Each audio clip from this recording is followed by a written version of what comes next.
குடியரசு தின விழாவை முன்னிட்டு கண்கவர் வாகனங்களின் ஊர்வலம் நடந்தது.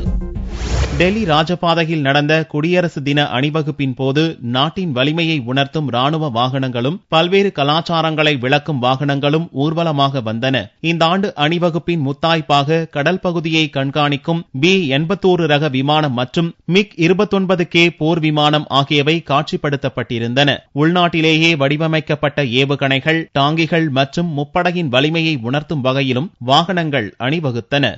மோடியின் கனவு திட்டமான மேக் இன் இந்தியாவின் சின்னமான எந்திர சிங்கம் ஸ்மார்ட் சிட்டியில் நிற்பது போல வடிவமைக்கப்பட்ட அலங்கார வாகனமும் வெகுவாக கவர்ந்தது.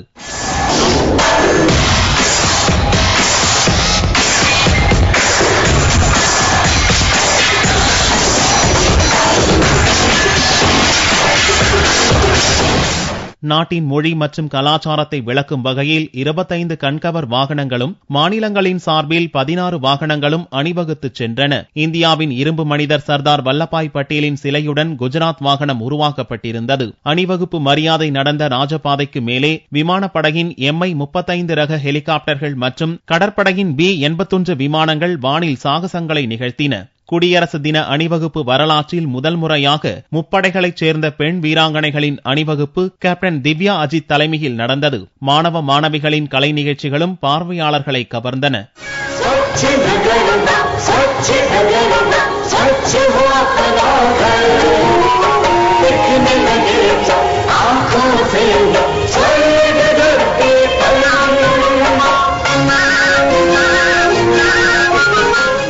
நண்பகல் 12 மணி வரை 2 மணி நேரத்துக்கு நீடித்த குடியரசு தின அணிவகுப்பு நிகழ்ச்சியில் முன்னாள் பிரதமர் மன்மோகன் சிங் மற்றும் மத்திய அமைச்சர்கள், காங்கிரஸ் தலைவர் சோனியா உள்ளிட்ட பல்வேறு கட்சி தலைவர்கள் கலந்து கொண்டனர். மழை தூறி கொண்டிருந்த போதும் குளிரையும் பொருட்படுத்தாமலும் ராஜபாதையின் இருமருங்கிலும் பல்லாயிரக்கணக்கான பொதுமக்களும் திரண்டு நின்று கண்கவர் அணிவகுப்பு நிகழ்ச்சியை கண்டு களித்தனர். குடியரசு தின அணிவகுப்பு துவங்குவதற்கு முன்னதாக பிரதமர் மோடி, ராணுவ அமைச்சர் பாரிக்கர், முப்படைகளின் தளபதிகள் இந்தியா கேட்டில் அமைந்துள்ள போர் வீரர் நினைவிடத்தில் மலர் வளையம் வைத்து அஞ்சலி செலுத்தினர்.